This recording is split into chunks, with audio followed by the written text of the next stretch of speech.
데살로니가전서 5장 1절에 11절입니다.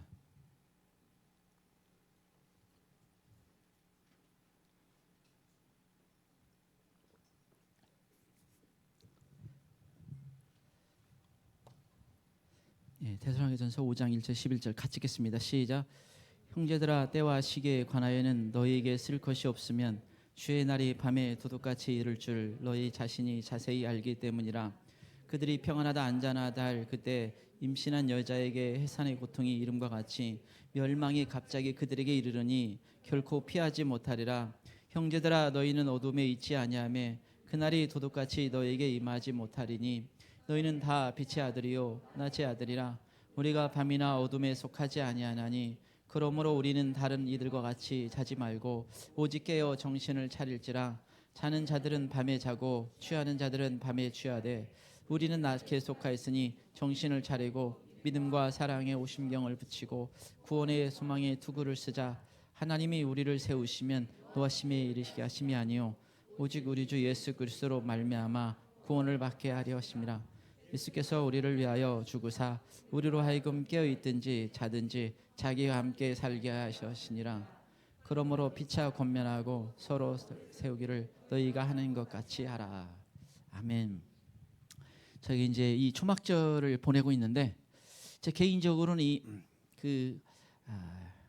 이제부터는 이제 모든 절기가 이게 마지막 절기다라는 어떤 그 심정을 가지고 절기를 이렇게 보내려고 하는 생각을 가지고 있습니다. 그래서 어떤 면에서는 더 마음적으로 주님이 원래 절기를 통해서 그 원하시는 그 영적인 그 목적대로 어떤 그 보내려고 생각을 하고 있습니다. 그래서 이 초막절도 더 이렇게 일주일 레위기 23장에 보면 일주일 동안 지키라고 말씀하셨어요. 그래서 이 일주일 동안 지키는데 특이한 것은 8째 날이 있습니다. 8일째가 있는데 이게 쉐미니 아제렛이라고 그래요. 근데 이게 참 아주 그 옛날에는 제가 주목해서 보지 않았는데 참 특이한 그 이 날짜입니다.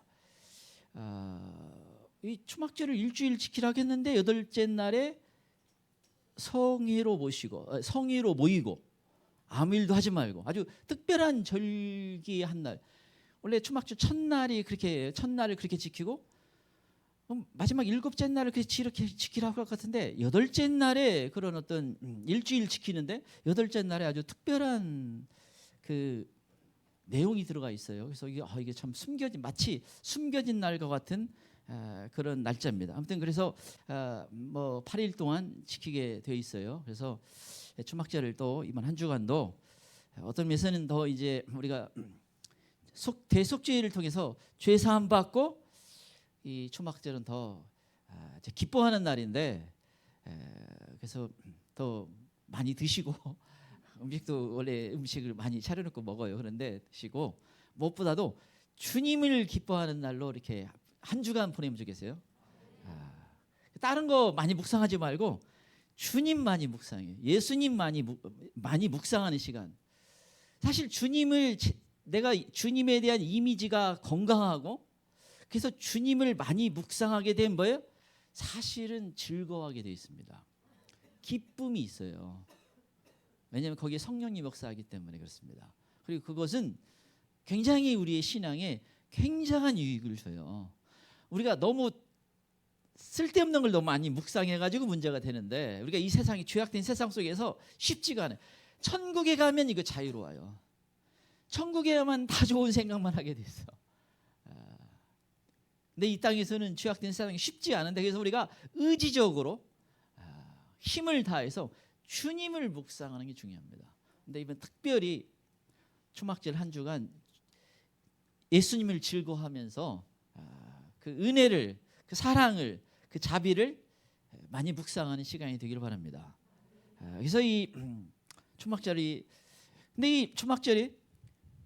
예수님이 이 땅에 재림하시고 천년왕국이 시작되는데 천년왕국 동안에 이 초막절을 지키라고 말씀하고 있습니다. 그런데 반드시 지켜야 된다 할 정도로 굉장히 강조하고 있어요. 그래서 제가 지난주에도 참 이상하다. 물론 천년왕국 들어가는 의미가 있는데 그 이상의 의미가 있는 것 같다. 이렇게 제가 지난주도 제가 말씀을 드렸던 적이 있어요. 왜냐하면 반드시 지켜야 될 만큼 아주 강조하고 있기 때문에 그렇습니다. 무슨 속죄절이 나오면 죄 용서 받았고 예수님의 십자가 때문에 그렇다, 유월절이라든지 이렇게 이해할 것 같은데, 사실은 초막절은 굉장히 즐거워하는 절기인데 천년왕국에서 지킬 수 있다고 하지만 굉장히 의미가 있어요. 그래서 이제 이 초막절을 이게 지키는데, 근데 이게 예수님의 재림과 일단 연관돼 있잖아요. 예수님이 오셔서 천년왕국이 시작되고 계속 지키는 절기가 됩니다. 사실 모든 절기가 예수님에게 초점이 맞춰져 있고, 특별히 이 가을 절기는 나팔절, 속죄절, 초막절은 예수님의 재림과 관련되어 있다, 이렇게 말씀을 드렸어요. 그래서 우리가 항상 절기를 지키면서 예수님의 다시 오심을 늘 이렇게 묵상해야 돼요. 물론 봄절기도 그럴 수가 있어요. 그래서 예수님의 다시 오심을 기다리는 거. 근데 우리가 이 예수님을, 신랑 대신 예수님을 기다린다는 것이 우리 신앙생활에서 가장 핵심적인 거예요. 구약의 성도들은 메시아 구원자가 오기를 기다렸고, 신약에 살고 있는 우리는 다시 오실 그 예수님을 기다리는 겁니다. 그게 가장 중요한 거예요. 이 구약 성도들의 실패는 뭐예요? 구원자 메시아를 온다는 건 알고 있었지만 그들이 사실은 기다리는 게 실패했습니다. 근데 우리가 지금 이 다시 오실 예수님을 기다릴 때 이게 너무나 중요한 부분이에요. 그래서 이 주님 오심을 우리가 참 중요한데, 근데 이게 우리가 주님 오심을 그냥 맞이할 수 있는 게 아닙니다.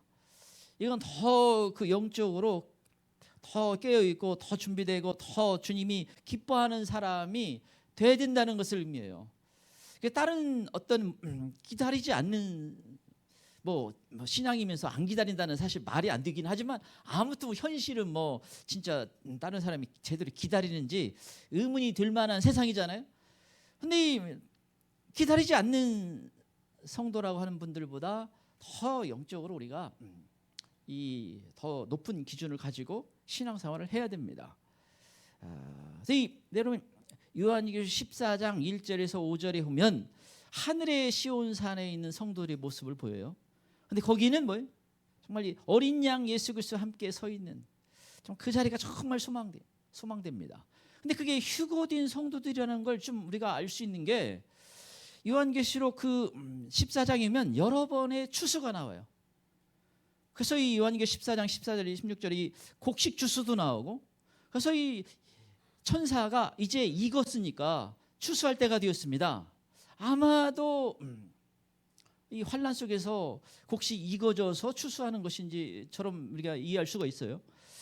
그리고 그 위에 또 포도 추수가 있는데, 이건 짓이겨지는, 피가 흐르는 엄청난 그 환란 속에 있는, 거기서 추수되는 성도들을 또 의미합니다.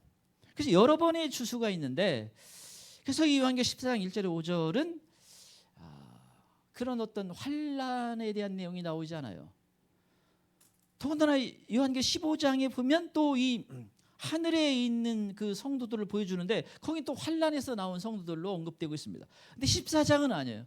이걸 보면 아마 휴거가 있는데, 여러분 휴거가 있다고 해서 이 환란이 전혀 없는 건 아니지만 대환란을 언급하는 거예요. 그 대환란은 아닌 성도들이다, 이렇게 우리가 해석할 수가 있습니다.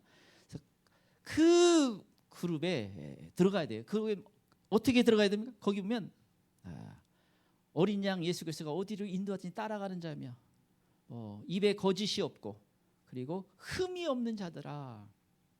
흠이 없다. 물론 이건 완벽하다는 말이 아니죠. 우리는 완벽할 수도 없고 우리는 연약하고 우리는 다 허물이 있는 존재입니다. 그러나 회개하고 예수님의 피로 씻음 받으면 우리가 깨끗해집니다. 흠이 없는 자가 돼요. 예수님의 공로를 통해서 우리가 그렇게 될 수 있는 것입니다. 십자가의 공로를 통해서 예수께서 피가 덮여지면 깨끗하게 돼요.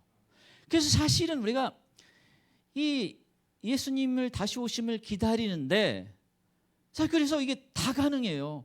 회개하고 예수님의 피로 덮어지면 깨끗하게 되기 때문에 우리가 죄 허물 그것만 늘 이렇게 과거의 것만 계속 꺼내가지고 늘 다운되고 자책하고 그러지 말고 회개하고 예수님의 피로 덮여지면 그 거룩한 신부로 준비되는 겁니다. 얼마나 이게 참 중요해요. 제가 이번 주도 꿈이 여러 개 들어왔던데 제가 답장을 못했어요. 그런데 거기 이제 좀 심란해서 이렇게 여러 개 왔더라고요. 그래서 두려워하지 마시고 지금은 준비할 때 흠이 없는 자로 좀 준비돼야 되니까 이게 그래서 지금은 들을 수 있는 사람이 복인 거예요. 지금은 정말 어떤 면에서는 사실은 제 개인적으로는 이제까지 그냥 어떤 징조 하나씩 보면서 이게 왔는데 주님이 과연 얼마나 더 미룰까 이런 느낌이에요. 그러니까 거의 다 됐는데 이제 물론 이제 좀 시간이 약간 있을 수 있죠. 그런데 정말 때가 되었다고 볼 수밖에 없는 어떤 그 시기에 살고 있어요. 시기에 놀랄만한 시기에 살고 있습니다. 그래서 지금은 이 예수님의 다시 오심을 진짜 제대로 붙잡아야 돼요. 어둠의 세력은 넘어지게 하려고 택한 자라도 넘어지게 하려고 치열하게 공격을 하고 있어요. 눈에 보이지 않지만 그러나 지금은 정말 자다가 벌떡 깨야 될 때입니다. 그래서 잘 준비해야 돼요. 그럼 어떻게 우리가 이 준비해 나가야 되는가? 몇 가지 복용합니다. 첫 번째, 예수님이 오실 때 준비하고 맞이해야 됩니다. 첫 번째, 예수님이 오실 때 준비하고 맞이해야 합니다.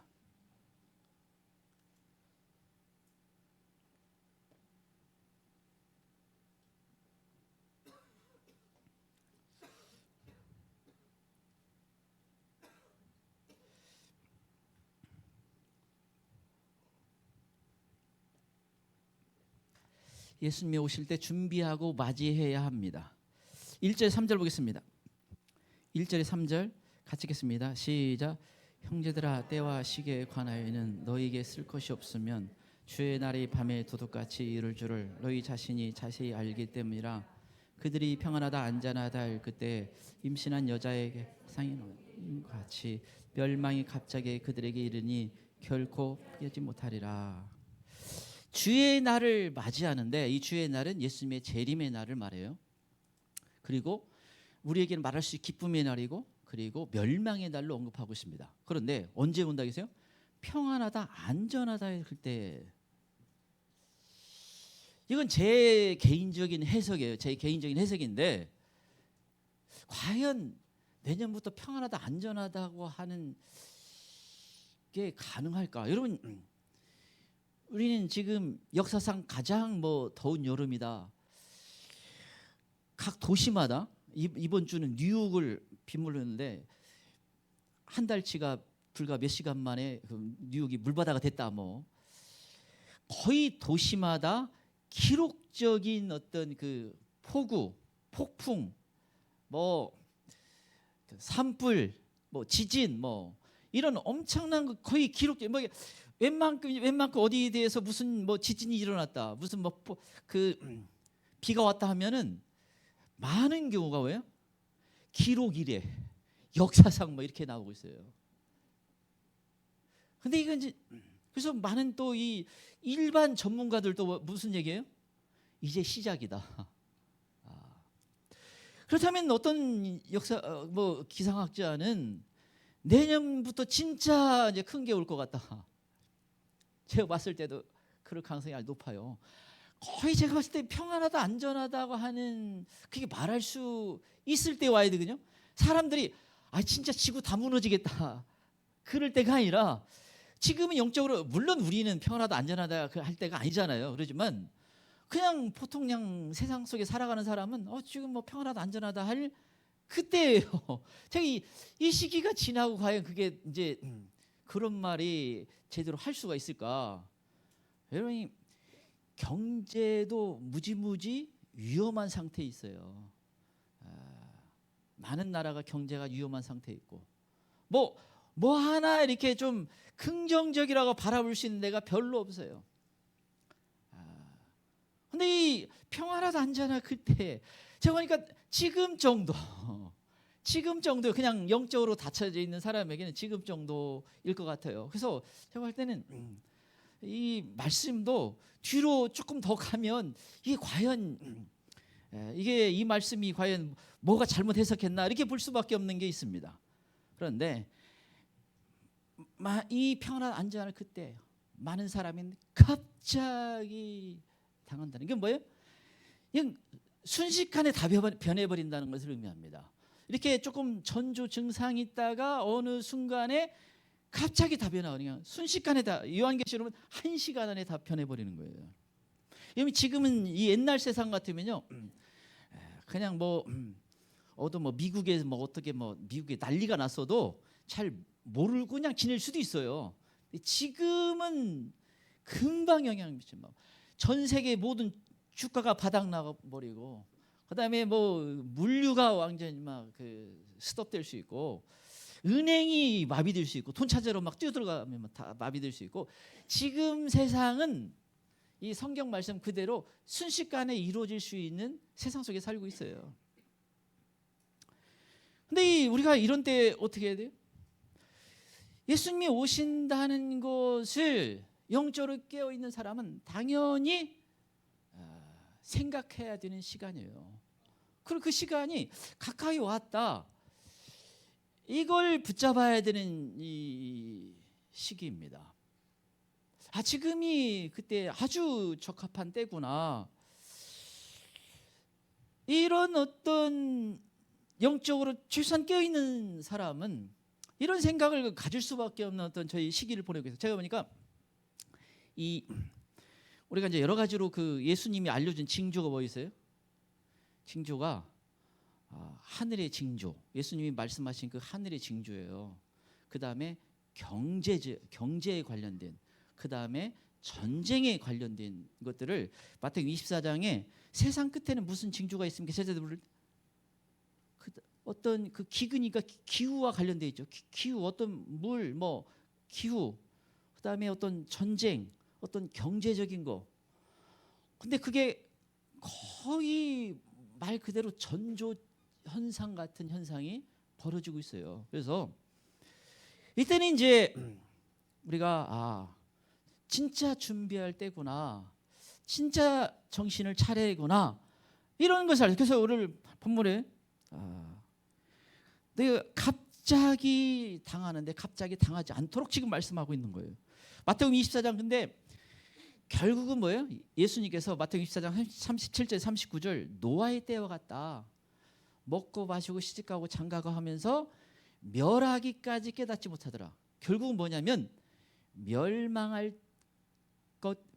때까지 결국 모른다는 거예요. 대다수의 사람은. 물론 아주 소수의 일반 사람도 소수는 뭔가 심상치 않은 거 뭔가 준비하고 있겠죠. 근데 대다수의 사람은 그렇지 못한다는 겁니다. 다만 깨어 있는 사람은 제외하고. 근데 그들이 왜 예수님이 결국 재림 때도 똑같은 일이 벌어진다고 했는데, 근데 왜 그런 일이 발생했는가? 먹고 마시고 시집가고 장가가고. 이건 세상 사는 이야기예요. 이게 참 여러분 이게 참 얘기할 때 참 어려운 것 중에 하나가 이제 마지막 때 꺼낼 때 어려운 것 중 하나가 여러분 이 세상을 사랑하는 사람은 이게 굉장히 힘든 얘기예요. 굉장히 받아들이지를 않습니다. 굉장히 반발이 있어요. 그래서 이게 참 어려워요. 여러분 그냥 아주 나쁜 짓 했다 이런 식으로 얘기하면 그 나쁜 짓만 생각하면 되는데 먹고 마시고 시가고 그냥 세상 살아가는 이야기예요. 그런데 이게 뭐예요? 거기에는 영적으로 둔하게 만들고 영적으로 깨닫지 못하게 만들고 때가 어느 때인지 분별하지 못하게 만드는 게 들어가 있다라는 것을 의미합니다. 그래서 여러분 이게 일반 그냥 교회 그냥 교회만 나가는 수준에서 그냥 회사 끝나고 집에 와서 신문이나 좀 보던가 소파에 들어서 맥주 한 잔 먹으면서 뉴스 보고 그냥 또 그런다 하다가 참 졸리면 그냥 자고, 또 이렇게 연휴가 있으면 좀 놀러 가기 좋은 때다 하고 놀러 가고, 그냥 그렇게 사는 것이 뭐 내가 뭐 크게 나쁜 짓 했냐? 그게 아닌데 뭐예요? 거기에 영적으로 둔하게 있고 속게 만드는 게 있다는 거예요. 예수님이 그걸 말씀해 주셨어요. 그래서 이런 필사적으로 뭐예요? 주님 오심을 붙잡고 준비하지 않으면 이게 이 여기 있는 사람과 똑같이 인데 어둠 가운데 있다는 겁니다. 그 문제가 생겨요. 이 열처녀 비유, 마태복음 25장 열처녀 비유, 참 이것도 놀랍죠. 왜 그래요? 10명의 처녀가 예수님을 기다리고 있어요. 이건 정확히 믿는 사람이라는 대상이라는 걸 알 수 있죠. 그런데 슬기로운 5처녀, 미련한 5처녀가 있는데, 슬기로운 5처녀는 혼인잔치에 들어갔고 미련한 5처녀는 혼인잔치에 못 들어갔습니다. 그런데 그 차이가 뭔가? 기름을 준비했는가? 근데 거기 이제 한 가지는 다 졸고 있다. 그래서 10명이 사실은 다 졸아요. 그게 참 놀라운 건데, 그래서 제가 보니까 다 졸을 때쯤은 연말쯤 되나 하여튼 기다리다가 이제 자기 나름대로 스케줄을 딱 했는데, 이제는 좀 늦게 올 것 같다. 그런 사람이 많아진 것 같아요. 보니까 지금도 많아졌고 다 졸아요. 그런데 그나마 뭐요? 악착같이 그냥 이 기도임도 나오고 애쓰고 노력하면서 기름이 여분이 준비되어 있는 사람들은 주님의 은혜가 있어요. 여분의 기름이 준비되어 있으면. 그런데 기름이 다 떨어졌는데 뭐요? 그냥 예를 들면 교회 나가는 것만으로 그냥 만족하고 지내는 사람은 언제 아느냐? 신랑이로다. 마지막. 진짜 예수님 오시겠다. 이 뭔가 이게 터져요. 보니까 신랑이로다. 과연 이게 좀 의문이 되는데, 이게 일주일 전에 뭔가 알려주는 건가? 아니면 세상에 어마어마한 지진 같은 게 벌어져서 그때 다 깨닫는 건지, 아니면 정말 이 나팔 소리가 한 번 더 울려가지고 깨닫는 건지는 모르겠지만, 그때서야 허둥지둥 이렇게 준비하려고 하는데 이제 그때는 끝인 거예요. 그 전까지만 준비할 수 있어요. 근데 이 5처녀가 준비 없이 맞이하다가 못 들어가더라는 것입니다. 달란트 이브도 마찬가지예요. 5달란트, 2달란트 받은 사람은 사실 준비해서 주인을 맞이한 겁니다. 근데 1달란트 받은 사람은 그냥 땅에 파묻어 버리고 기분 나쁘다고 해버리고 자기 마음대로 살다가 뭐예요? 준비 없이 주인을 맞이합니다. 그는 쫓겨나요. 어리석은 부자도 왜? 준비 없이 이 땅의 삶을 끝날 때가 있다라는 걸 하나님 말씀해 주셨습니다. 내가 창고를 지어서 먹고 마시고 즐기자라고 하는데, 네 영혼을 오늘 밤 불러가면 누구엇이 되겠느냐? 그는 영생에 대해서 하나도 준비하지 않았습니다. 그래서 이 예수님을 맞이하는 것은 반드시 준비해서 맞이하라는 것을 알려주고 있어요. 그래서 이 각자 이 무엇을 준비해야 되는지를 기도해 볼 필요가 있는 것입니다. 분명 그러면 삶을 조정하게 돼 있어요. 똑같은 삶을 똑같이 살아가면서는 안 돼요. 뭔가 주님이 말씀해 주고 있습니다. 그러니까 꿈을 통해서도 많이 말씀해 줘요. 저도 꿈을 하나 꿔가지고 이게 이런 부분을 내가 제가 생각도 못했는데 이런 부분을 더 준비하라고 하시는가, 이런 부분도 있었어요. 그래서 뭔가 주님이 삶을 조정하고 준비해야 될 것들이 있습니다. 그래서 이 지금 예수님 맞을 준비를 하는 사람은 복된 인생을 살고 있고, 그렇지 않은 사람은 뭐예요? 그런 인생이 되지 못합니다. 그게 결정적인 기준이에요. 자, 두 번째, 예수님이 오실 때 영적으로 깨어 있어야 합니다. 두 번째, 예수님이 오실 때 영적으로 깨어 있어야 합니다.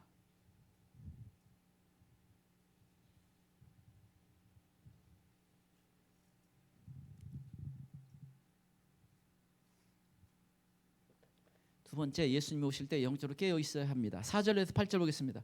4절에서 8절 같이 읽겠습니다. 시작. 형제들아, 너희는 어둠에 있지 아니하며 그날이 도둑같이 너희에게 임하지 못하리니 너희는 다 빛의 아들이요 낯의 아들이라. 우리가 밤이나 어둠에 속하지 아니하나니 그러므로 우리는 다른 이들과 같이 자지 말고 오직 깨어 정신을 차릴지라. 자는 자들은 밤에 자고 취하는 자들은 밤에 취하되 우리는 낮에 속하였으니 정신을 차리고 믿음과 사랑에 후심경을 붙이고 구원의 소망에 투구를 쓰자. 정신을 차려라. 이 반복해서는 근신하라. 다 같은 말 뭐 해석. 전에는 근신하라로 해석했는데 요즘은 이제 성경은 정신을 차려라. 뭐 같은 의미입니다. 그래서 이 낮에 빛에 속한 사람이 있고 어둠에 속한 사람이 있다라는 것입니다. 어둠에 속한 사람은 영적으로 잠들어 있고 취해 있는 사람이다. 그래서 우리는 빛에 속한 사람이기 때문에 자지 말고 깨어 있어야 된다. 이걸 지금 강조하고 있어요. 근데 여러분, 이 깨어 있어야 된다는 건 예수님이 마지막 때에 관련해서, 예수님이 오심에 관련해서 자주 쓰는 용어예요. 깨어서 맞이하라.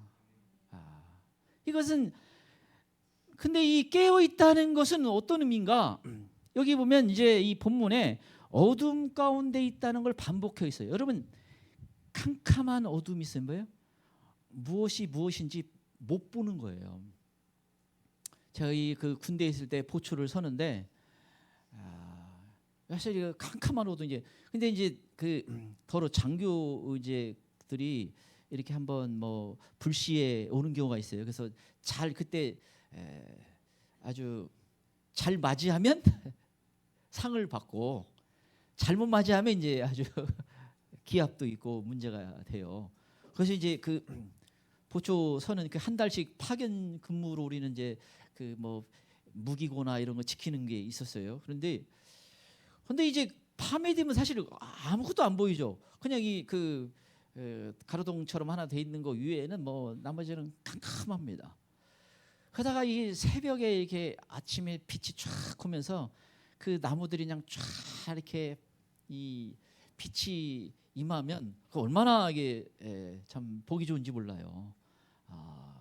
그래서 이 빛이라는 개념, 이 성경에 어둠에 속한 자, 빛에 속한 자. 여러분, 이 천국은 하나님, 태양이 필요 없던 하나님이 빛이 되심이라. 이건 아무리 천국 돌아다니면서 백날 돌아다니면 어둠이 조금이라도 있나 찾아봐도 없다는 얘기예요. 전혀 어둠이 없고, 더 나아가 우리 안에 어둠이 전혀 없다는 겁니다.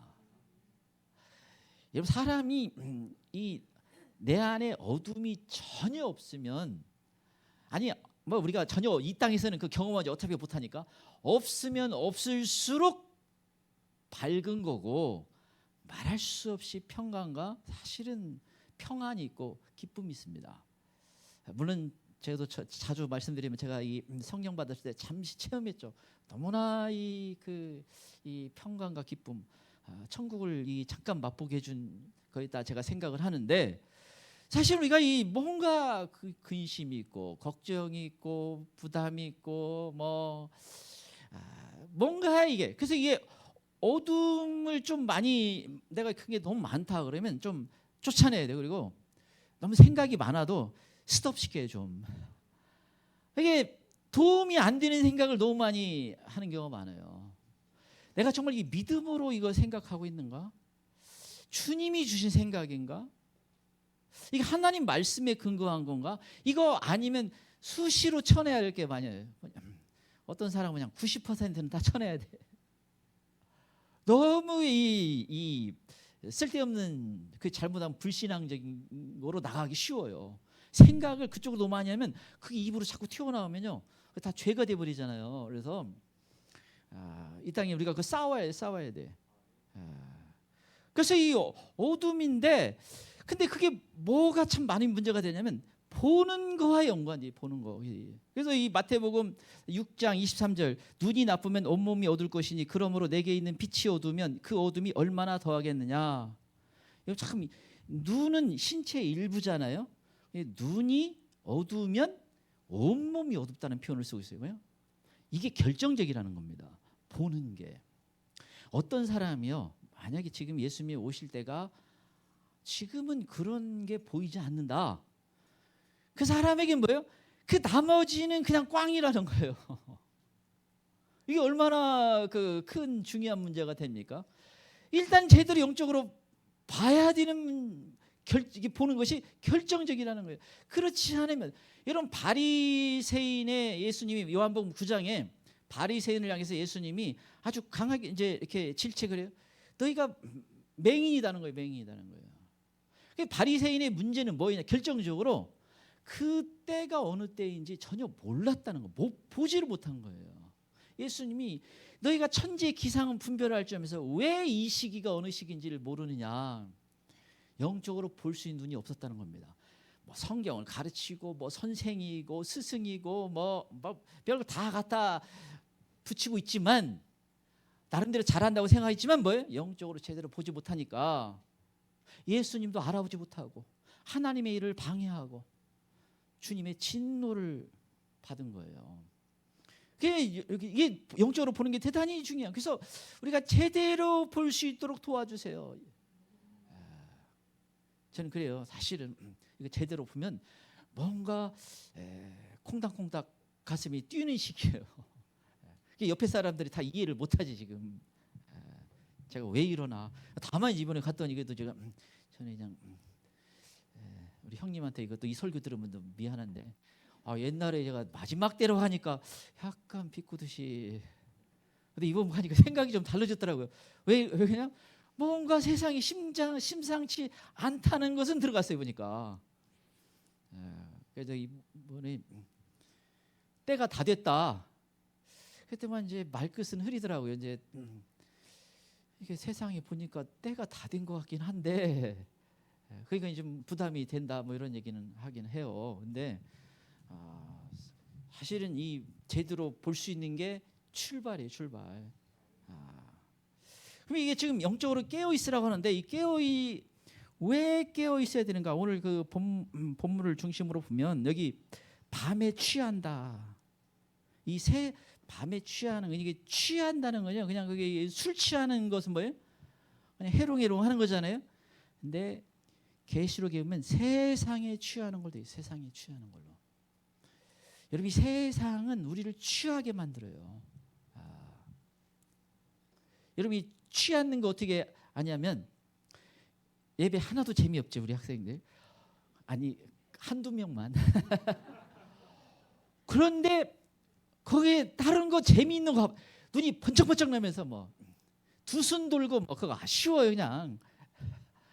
그 세상에 어떤 게 취하게 만드는 것이 굉장히 많다는 얘기예요. 제가 잘할 때만 하더라도 자주 옛날 뭐 오래 산 것처럼 보이지 것처럼 말씀해 좀 미안하긴 하지만 그렇지만 세상이 좀 달라지긴 했어요. 그래도 그때 재밌는 거야. 그냥 겨울이면 뭐 스케이트 타러 이렇게 열심히 나무 잘라가지고 만들어가지고 이렇게 논에서 좀 타는 거 위에 별로 할 것도 없어. 그냥 양철판에다가 고구마 쓸어서 좀 구워 먹는 거 위에 별로 양지바르도 안 돼서 거의 멍 때리면서 그냥 쪼그려 앉아가지고 그 햇빛 쪽에 햇빛 쬐면서 별래 할 게 없어. 그냥 앉아가지고 대화도 뭐 별 대화할 내용도 없고 그러다가 누가 교회 가자면 우르르 따라나가지. 그게 쉬웠어요. 쉬워. 여름에야 이제 냇가 가서 물놀이 하고 뭐 거기 이제 수영하다가 고기 잡고 뭐 그거에 저녁에서 일찍 자라 할 필요도 없어. 그냥 9시 10시면 그냥 잠자는 게 쉬워요. 지금은 애써야 자고 영적으로 해야 되는데 그때 쉽지 않아요. 그래서 여러분 세상에 취하기가 그건 잘 안 취했어요. 근데 지금은 세상에 취하기가 쉬워요. 얼마나 이 세상이 취하기가 쉬워요. 그래서 어려워요. 또 깨어있지 않으면 뭐냐면 갑자기 멸망을 당한다. 여기 갑자기 주님이 오신다고 말씀하고 있어요. 갑자기 멸망해요. 준비 없이. 이게 심각한 문제가. 영적으로 잠들어 있다가는 때가 어느 때인지도 모르고 시기가 어느 때 시기인지 모르고 갑자기 맞이한다는 겁니다. 또 깨어있지 않은 거예요? 예수님을 맞이한다. 여러분 이 준비 없이 갑자기 멸망당하고 갑자기 예수님을 맞이하는 일이 발생한다는 겁니다. 이게 그래서 깨어있지 않으면 심각한 문제가 돼요. 그래서 이 깨어있으라고 강조하고 있습니다. 근데 여러분 깨어있으면 어떻게 해요? 4절에 형제들아 너희는 어둠에 있지 아니하며 그 날이 도둑같이 너희에게 임하지 못하리라. 저 이 말씀은 이제 확실히 믿잖아요. 뭐예요? 분명 많은 사람은 도둑같이 너희가 갑자기 그날을 맞이할 거다. 근데 도둑같이 임하는 것이 아니다. 그럼 만약 우리가 제대로 기다렸으면 뭐예요? 때가 됐다는 걸 알려줘야 되잖아요. 뭐 몇 날 몇 시는 모르겠지만 이때가 다 됐다 이런 걸 알려준다는 의미거든요. 그냥 갑자기 맞이하는 게 아니라는 거예요. 넌 도둑같이 오는 게, 도둑은 뭐예요? 밤에 살짝 왔다 가는지 모르게 그냥 도둑이 왔다 가는데 뭐예요? 문 탁 열어놓고 주님 오십시오 하고 맞이하는 거니까 갑자기 맞이하는 게 아니잖아요. 다 옷 입고 탁 정장하고 주님 기다렸습니다. 이때 오는 걸 기다리고 아는 거예요. 그러니까 이건 그래서 주님 오실 때는 알게 돼서 얼마나 그래서 이게 이제 때가 다 되어 가는구나. 더 적극 준비하자. 그래서 복받은 자가 된다는 겁니다. 사대교회는 전혀 그러지 못했어요. 사대교회 네가 살았다는 이름 갔으나 죽은 자로다. 정말 이 비극적인 평가예요. 예수님이 네가 살았다는 이름, 아마 이게 세상에서는 꽤 알려진 교회 같아요. 그런데 영적으로 보면 죽은 교회다. 절대 이런 평가를 들으면 안 되고 개인도 안 되고 교회도 안 되는 겁니다. 그래서 어떻게 해야 돼요? 이걸 벗어나려면 회개를 해야 됩니다. 회개. 먼저 회개. 여러분 우리가 이 뭐든 내가 회개할 마음을 가져야겠다 이 생각을 해야 됩니다. 그래서 여러분 생각보다 이 어떤 틀을 바꾸는 게 쉽지가 않아요. 우리 사람은요, 이 자기가 갖고 있는 틀을 정말 안 바꿔요. 근데 이 틀을 바꾸려면 어떻게 회개하면서 바꾸기 시작합니다. 그래서 대개 보면 그래서 영적으로 안 깨어나는 사람일수록 강하게 뭔가 붙잡고 있어요. 어떤 사람은 신앙보다 돈이 우선이거나 신앙보다 정치가 우선이거나 이데올로기가 우선이거나 신앙보다 뭐 자녀가 우선이거나 그게 세상에서는 나름대로 다 괜찮다고 하는 것이지만 거의 못 깨어나게 만드는 게 있습니다. 그 뭔가 회개해야 돼요. 회개. 이게 아니면 이게 안 들어요. 왜냐하면 우리는 절대적으로 우선순위가 신앙이 됩니다. 예수님이 우선순위가 있어야 돼요. 그래서 깨어있는 사람은 두 번 다음으로 기도를 해야 됩니다. 기도 생활. 여러분 이게 우리가 기도 생활 안 하면 이게 안 돼요. 안 돼. 그냥 때때로 우리가 이제 기도가 잘 안 될 때도 있어요. 그러지만 어떻게 아예 시간을 정해놓다든가 어떻게 그냥 내가 어쩔 수 없이 부모님이 좀 우리가 이 육을 이기는 좀 극성을 좀 부릴 필요가 있어요. 가자 일단 그냥 가가지고 어떻게 앉아 있고 뭐 하다못해 졸더라도 그러다가 누가 옆에서 큰 소리 주면 눈 떡 떠가지고 이게 좀 그래도 한 10분이라도 하겠지. 하여튼 뭐라도 해야 돼. 그래야 뭐예요? 이런 예배가 되면요, 아까 주님을 갈망합니다. 그 마음이 생겨요. 이 마음이 기도하지 않으면 안 생겨. 이게 우리의 언약함입니다. 내 중심에 다른 게 중심에 차져 있으면 주님을 사모하거나 주님이 원하는 게 안 돼요. 그래서 이 우리의 어떤 육을 이기고 어떤 세상을 이기고 어떤 내가 신앙의 우선순위에 두려면 기도를 해야 됩니다. 기도. 그래서 이 깨어있는 것과 기도 생활은 아주 밀접한 관련을 가지고 있습니다. 그래서 제가 기도 생활 정말 잘한다고 생각하는데 이게 제대로 안 깨어나는 사람이 있나? 현재까지 찾아보니 제 주변에 찾아봤을 때는 사실은 없어요. 한 사람 있었는데 나중에 보니까 바뀌었더라고. 그래서 거의 이게 굉장히 밀접한 연관을 가지고 있다라고 아시고 하여튼 부르짖어야 됩니다. 방언기도 하시고. 자, 끝으로 세 번째, 예수님이 오실 때 진노를 피하는 삶을 살아야 합니다. 세 번째, 예수님이 오실 때 진노를 피하는 삶을 살아야 합니다.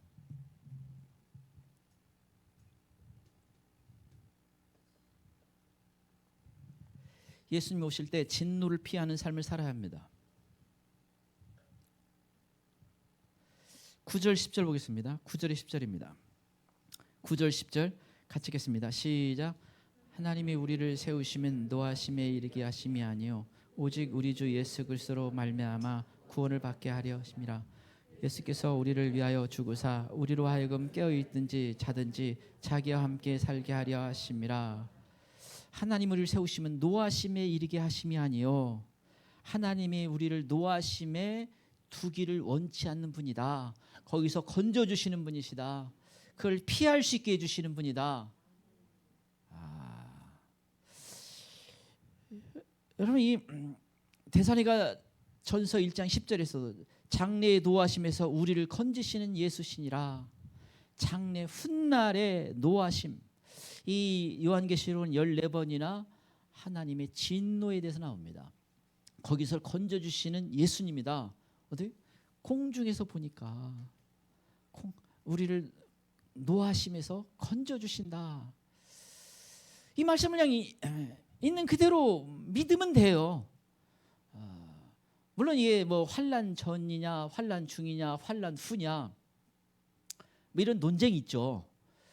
뭐 저도 인정을 합니다. 환난 중처럼 보이는 말씀도 있고 환난 후처럼 보이는 말씀도 있어요. 그런데 환난 전에처럼 보이는 말씀도 여러 곳에 있습니다. 그럼 뭐가 유리해요? 환난 전이지. 각 믿음대로 되는 거니까. 아니 근데 끝까지 그냥 환난 후라고 우기는 분이 있어요. 그 제가 이제 그럼 두 번 있다. 환난 전도 있고 환난 그 중간에도 있다 이렇게 생각을 한다. 제가 보니까 이 생각만 좀 바꾸면 쉬운 건데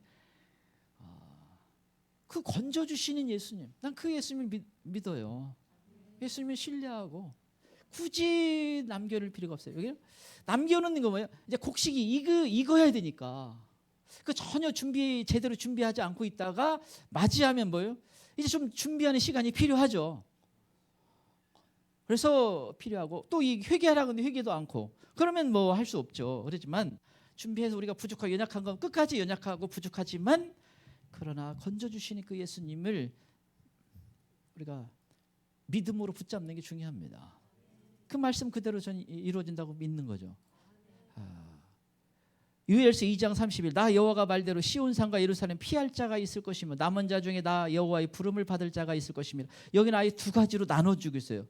시온산과 예루살렘에 피할 자가 있고 또 한 사람은 남은 자 중에 부름받은 자, 남아있는 사람들 중에 또 뭐예요? 하나님이 택하시고 부름받은 자가 있다. 아예 여기 나눠주고 있어요. 첫 번째 그룹에는 피할 자가 있을 것이다. 우리는 그 그룹에 속할 수 있기를 바랍니다. 그게 왜 중요해요? 그 사람들이 일단은 나중에 순교한 사람들이 어느 정도 가는지 모르겠지만 최소한 그 그룹 이상은 돼요. 이게 얼마나 놀라운 겁니까? 물론 더러 이제 저는 예언 사역자 말 들으면 아주 소수는 남아 있어가지고 무슨 특별한 사명을 받은 사람이 있다.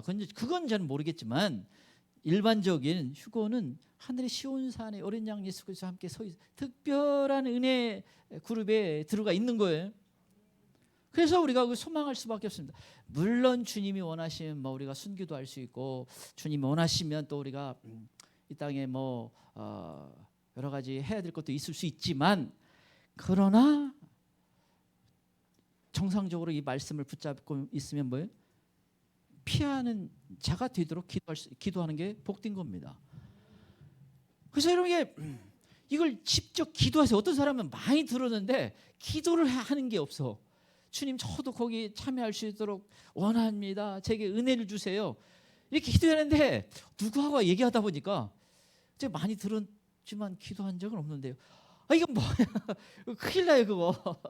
기도를 직접 하세요. 이게 입으로 시인하고 주님께 원하고 요청을 해야 되는 거예요. 주님 앞에 가가지고 제가 저기 목사님한테 많이 들었는데요.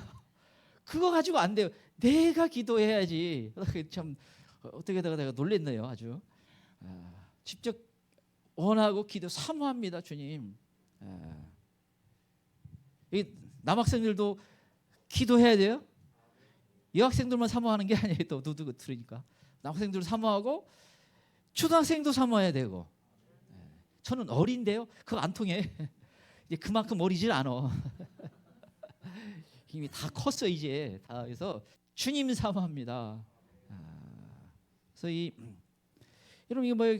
이 말은 아직 우리에게는 기회가 있다는 거예요. 기회가. 참 이게 참 이 기회라는 시간이 아주 짧다는 생각을 많이 하고 있어요. 요즘은 정말 짧지 않나. 그래서 요즘은 더 이렇게 혹시나 이렇게 긴장을 하면서 늘 이렇게 기다려요. 그래서 마지막 어떤 절기를 보내는 마음으로 또 이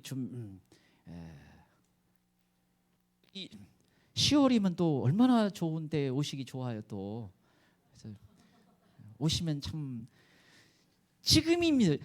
주님 단풍도 들어가는 이 시기에 옷이 없어서 또 하고 그러다가 이렇게 기회 놓치지 않아요. 기회 놓치지 않아요. 근데 우리 교회 정도면 거의 준비를 해나가잖아요.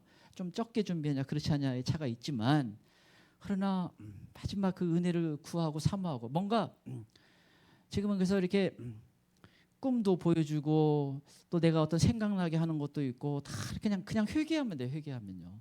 그리고 내가 또 뭐 더 내려놓으라면 더 내려놓고 또 뭐 주님이 또 바꾸라면 바꾸고 이렇게 했어야 돼. 설사 혹시 내가 한번 넘어지더라도 다시 이렇게 지금은 방황할 틈도 없어요, 주님. 그래서 주님 제가 준비할 수 있도록 도와주세요. 힘 주세요. 그래가지고 이때 기회를 놓치지 않아야 돼요. 내가 나의 요한계시록 3장 10분 내가 나의 인내의 말씀을 지켰은즉 내가 또한 너를 지켜 때를 변하게 준다. 인내의 말씀. 지금 마지막 뭐예요? 우리는 어떤 의미에서는 인내의 말씀. 분명 말씀은 있는데 어떤 의미에서는 일찍 기다렸던 사람은 조금 더 늦어져서 좀 부담이 되지만 그러나 인내 이 말씀은 분명 저는 믿습니다. 어쩌면 좀 하루하루 인내해야 되는 게 있을 수 있죠. 환경이 좀 더 어려운 분들, 잘 안 믿는 분들이 주변에 많은 분들은 좀 더 어렵겠지만 그러나 그 인내의 말씀을 붙잡고 주님이 내가 너를 지켜 시험의 때를 면하게 주겠다. 나중에 상급은 사실은 이 인내예요. 인내. 우리가 뭘 얼마나 대단하게 했겠어요. 그러나 주님 제 그 말씀을 붙잡고 여기까지 왔어요. 그게 상이에요. 상. 내가 막 대단한 일을 했어요. 주님 가뭐요? 야 그거 다 내가 능력 주소한 거야. 내가 사람 붙여주고 돈 주고 내가 다 해준 것도 모르지. 그 다 내 설계 아무것도 없어요. 그러나 하나 주님 제 부족한 저는 연약하고 부족한데 그 말씀 붙잡고 여기까지 왔어요. 그건 상 받을 만합니다. 그래서 인내의 말씀 지켜 그게 참 주님이 기뻐하는 거예요. 시험의 때를 면하게 준다. 그래서 아무튼 일부에도 말씀드렸지만 저는 이 예수님이 다시 오심을 붙잡게 해주신 거에 대해서 얼마나 감사한지 몰라요. 물론 목회적으로는 부담되는 게 꽤 많았어요. 또 뭐 공격도 있었고 참 쉽지 않은 여정도 있었지만 그러나 이것 때문에 그래도 만약 안 붙잡았다면 모르겠어요. 뭐 노후를 더 많이 생각했는지 아니면 뭐 세상에서 좀 더 사는 걸 걱정을 더 많이 했을 수도 있고 아니면 다른 사람에 대해서 더 걱정했을 수도 있고 근데 사실은 솔직히 하면 많은 부분은 그냥 내려놨죠. 그러니까 이제 좀 뭐 이거 또 다시 꺼내면 안 되겠지만 그때 화천에 꺼내서 괜찮을 거는데 막 통장도 압수하고 뭐 막 이런 이상한 일이 좀 있긴 하지만 한 번은 또 교회 통장도 막 이게 하더라고요. 그래서 내가 가서 이제 했는데 별것도 아니에요. 그러니까 이 세상이 변하고 있구나. 뭔가 막 서류가 많아지고 뭔가 이렇게 복잡해져요. 근데 뭐 다 저는 이제 오면서 참 주님 오시는 때라는 사인을 보여주시는 거죠 하면서 이제 근데 제가 감사했던 건 주님 오실 때 하니까 뭐 다른 사람에 비해서 뭘 걱정해야 돼? 노후 별 필요 없잖아요. 자녀 걱정 지금 뭐 일단 믿으니까 뭐 출산 너네 꼭 올라가야 된다. 못 올라가면 나중에 와. 뭐 하면서 그러지만 너희는 확실히 구원을 받을 걸 확실하니까 지금 잘 준비해야지 뭐 자녀도 하나님 손에 올려드려야 되고. 우리 성진이도 조금 이렇게 뭐 열심히 한다고 했는데 말을 안 듣다가 거기 딱 들어가니까 이제 열심히 내 가지고 뭔가 이렇게 슈거에 대한 꿈도 꾸고. 대래 참 특이한 거, 거기는 가서 신앙이 더 좋아지대. 하여튼 그래서 이제 너무 감사하고 있어요. 그래서 이게 여러분에게 이게 원망과 불평이 되면 안 돼요. 내가 주님 오심을 기다리는 것이 내게 거기서 유익을 찾아야 돼. 유익을 내가 감사할 조건이 돼야 돼요. 왜냐하면 사실은 이제 다음 주 우리가 추수감사절로 지키기로 했는데, 지금은 사실은 정확히 따지면 우리가 제대로 영적으로 열어져 있으면 감사할 수밖에 없습니다. 그래서 한 주간 감사하다가 우리가 감사주일도 맞이하면 좋고요. 우리 이제 지금부터는 그냥 마라나타 해야지, 천국에서 봅시다 이렇게 자꾸 이렇게 해야지 우리가 어느 날 언제일지 모르잖아요. 또 물론 신랑이로다 그 전에 뭔가 하나 있어야 되겠는데 이런 마음은 좀 있지만 아무튼 그런 소망을 갖고 살 수 있기를 바랍니다. 말씀을 정리합니다. 우리 시간 같이 한번 기도하기를 원합니다.